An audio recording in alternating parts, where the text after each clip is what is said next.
development, they're experts by experience. We learn from research and knowledge, books and things. So it's very important, these three pillars, and people to be aware, and this partnership.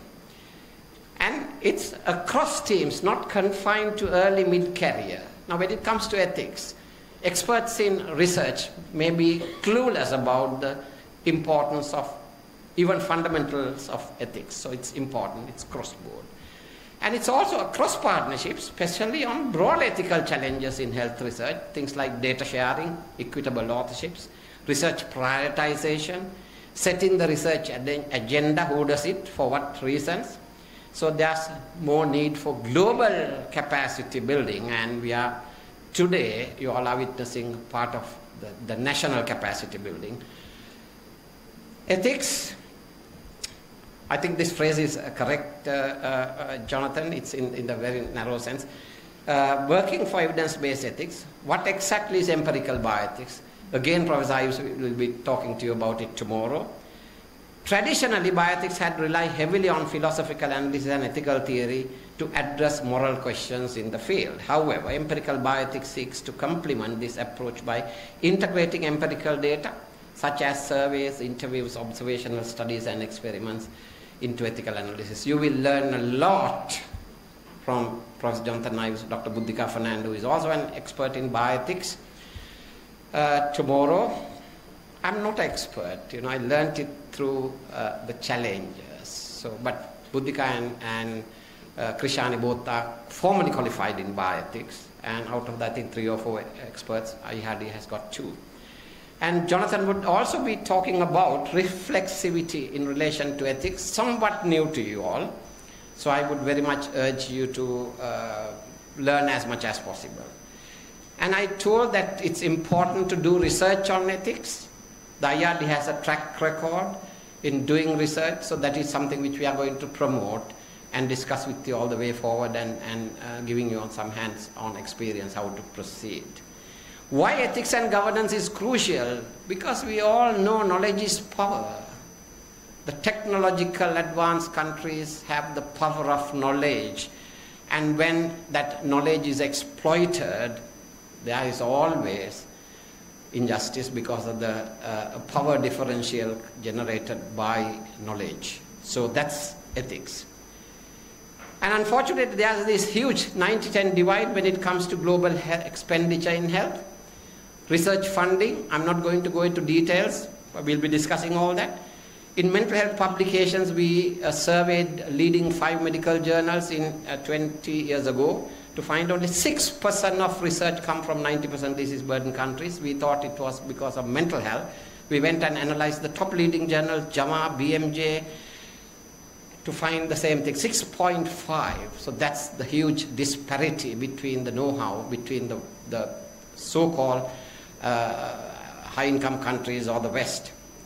So these are some of the papers we'll be sharing with you. That was 20 years ago. We repeated it last year to find mental health publications in these journals. 11 journals has gone from 6 to 15%. Medical journals, 6.5 to 12. Still a big disparity. Good enough, but isn't enough. Because we talk about evidence-based medicine, but we are really practicing evidence-biased medicine. Somebody else's evidence we are practicing here. So we need more local research, ethically conducted research. That's why we are doing this. So that's why the global health research has to be viewed through an ethical lens. It's a must. Ethics and governance are essential prerequisites for global health research and advances in modern technologies. That's why we are doing it today. Importance of ethics and governance, because of the integrity, accountability, transparency, these all are buzzwords, but let's see how we can make it practical. The field of ethics, also called moral philosophy, involves systematizing, defending, and recommending concepts of right and wrong behavior. It's not universal. Jonathan will be telling you. Why is this important? It can contribute to safeguarding dignity, rights, safety, and well-being of all actual or potential research participants. I will question you. Is it only research participants who needs protection? What about the people who do research? And what about people in the low and middle income countries like us? dollars, pounds speaks a lot. That can be a conflict of interest. So it's a matter of how to get international funding, but walking your talk on ethical lines is crucial.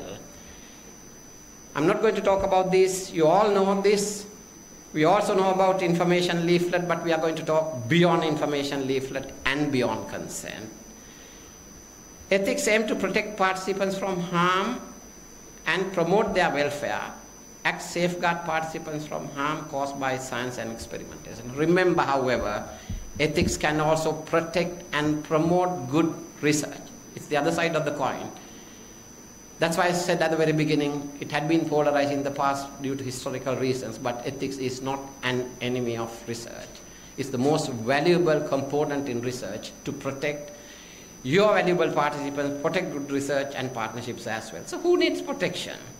The traditional belief is that vulnerable communities, people who live in prisons, disaster-affected population, children. But what about low and middle-income countries? Aren't we vulnerable? Parachute research, this very well documented, people parachuting. We saw this post-tsunami. We did quite a lot of work to protect our rights and things. So as I told you, bioethics is all about dealing with power and injustice. Ethics is about relationships.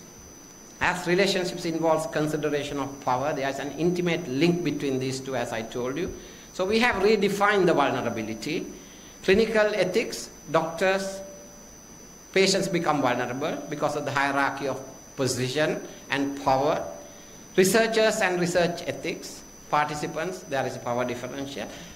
I have to say this, ethics and ethics review committees sometimes can be a double-edged sword. Conflict of interest, domination, power. We need to address those. So there is a session tomorrow, will be conducted by Dr. Pushpakumara, who has a history of ethics review work. You will hear from him, and Jonathan, myself, Buddhika. And high-income, low-income countries, there is definitely a power differential, and we need to be mindful, but good collaborative research can happen. We'll show you how to do it. So we have redefined the vulnerability. We feel that LAMIC collaborating partners' freedom and thoughts and actions should be respected, and high-income country researchers must respect that right, and LAMIC collaborating partners who can make decisions for themselves. High-income country researchers must take special measures to protect vulnerable LAMIC partners whose freedom to make choices may be limited due to capacity or conflict of interest. Research priority setting, we are vulnerable, who decides on the agenda and how? Exploring ethics of global health research priority setting is also an issue.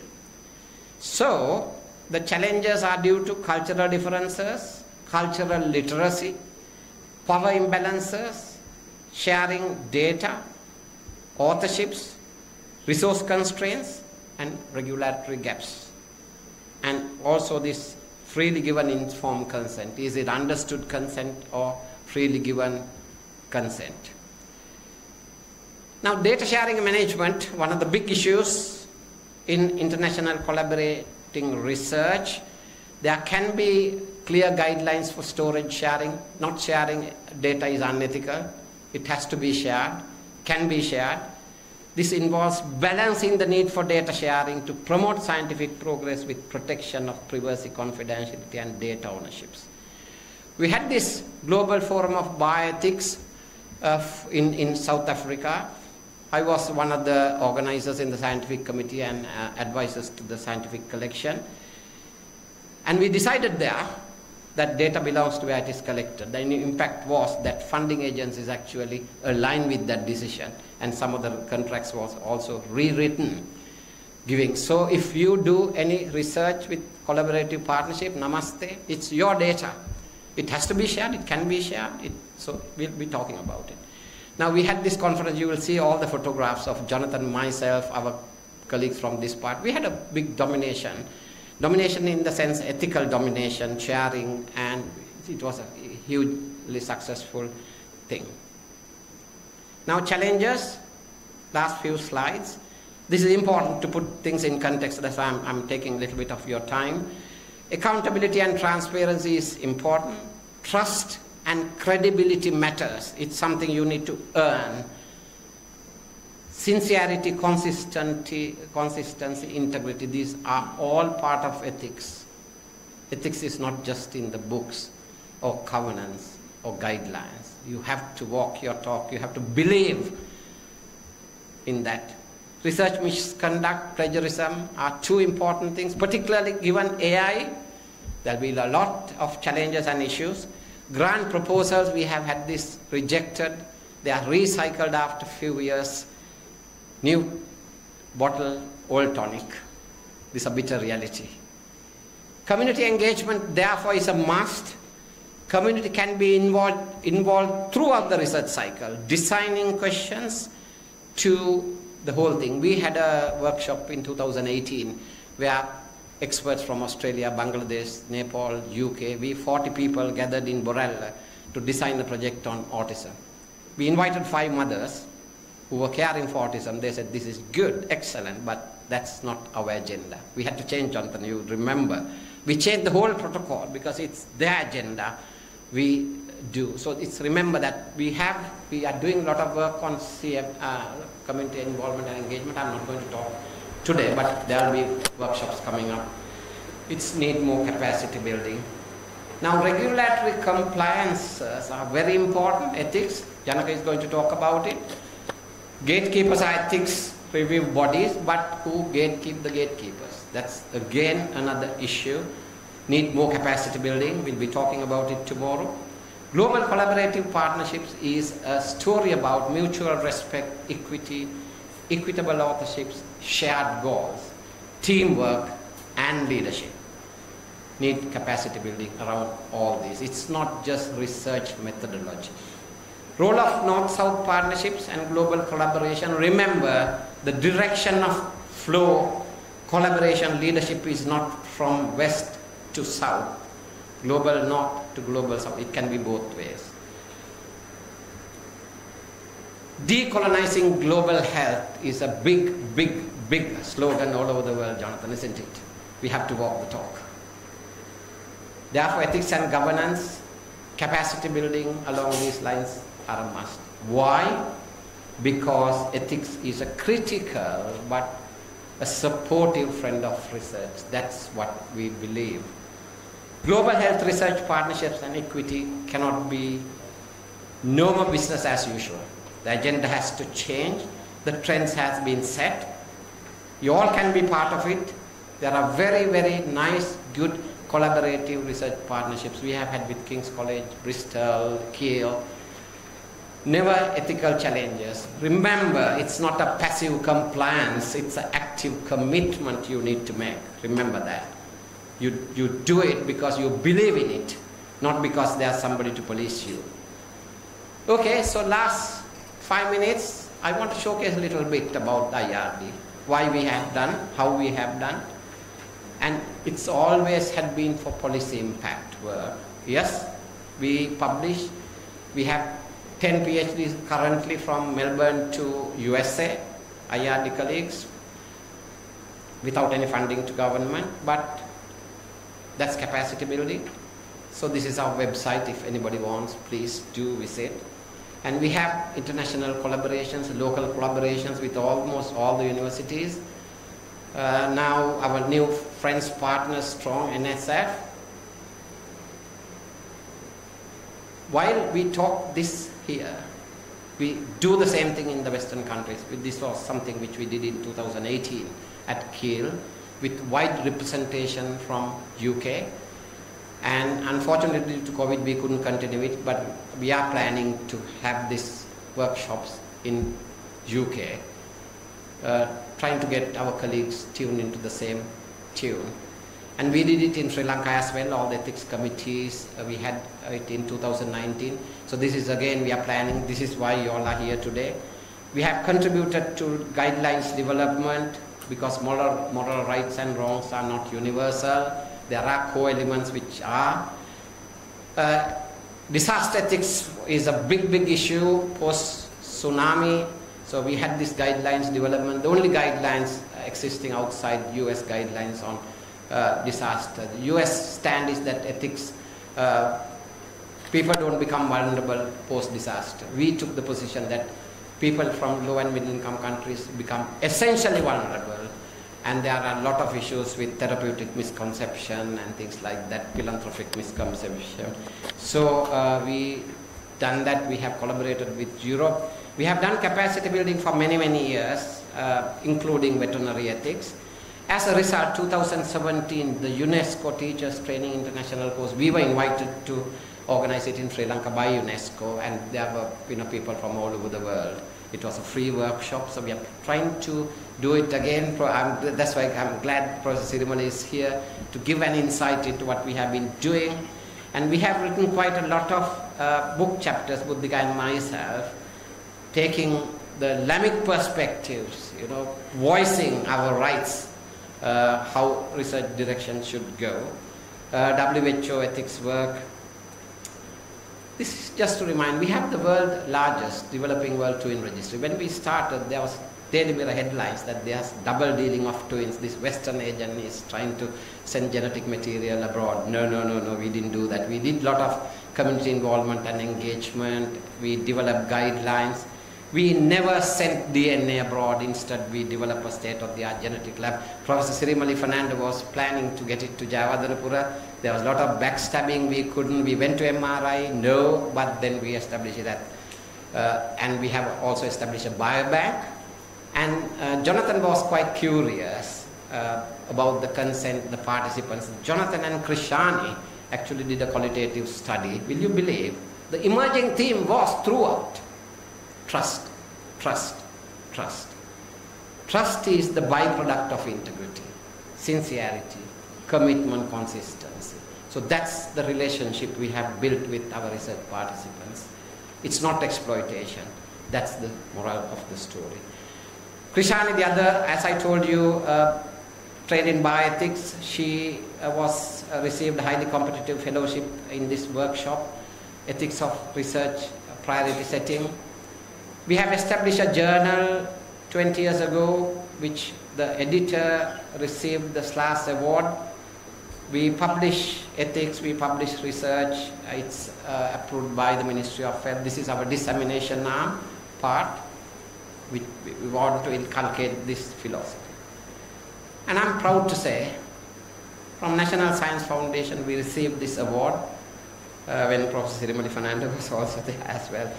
I'm humbly proud that I got the Outstanding Leadership Award. It's not me, it's us, it's for us. So I'm carrying the banner on behalf of the team. It's teamwork, nothing but teamwork. History and evidence, you saw that the output, collaborative ability, and members' individual development, that's what we believe in, that's our ethos, that's IRD. So in summary, integrated capacity building in all these three pillars for global benefit and make research a reality for people's benefit. That's what we believe in. So remember, this is not another course and a certificate. There's opportunity ahead for networking, collaborations, and together we can make a difference. That's what we are here for. So I very much hope you all will make links. This would be your first and last workshop. My message to all future research leaders, this room is full. We had to say no to people. Success is not a destiny, remember, it's a journey. So you young people, my message, don't have shortcuts. Be determined. On your way to the end point, you will be earning success. Big journeys start small. There are stumbling blocks, but remember, ethics will never be a stumbling block for research. Capacity building is a must, team building is a must. Invest in developing your leaders, young leaders particularly. Look beyond yourself. Let the tree grow taller than you. That's the way forward. And go through, go over, go around, but never give up. As I always say, thank you very much. I'm sorry I took a bit long because I thought I have to set the scene for the whole 2 days. It's going to be heavy work, so people wouldn't feel bored. We have not just put a program for the sake of. I'll stop there, and I would like to invite Professor Fernando to speak a few words reflecting what we told, how we can go forward. Then Professor Senaratna then we'll go ahead with the workshop. Over to you.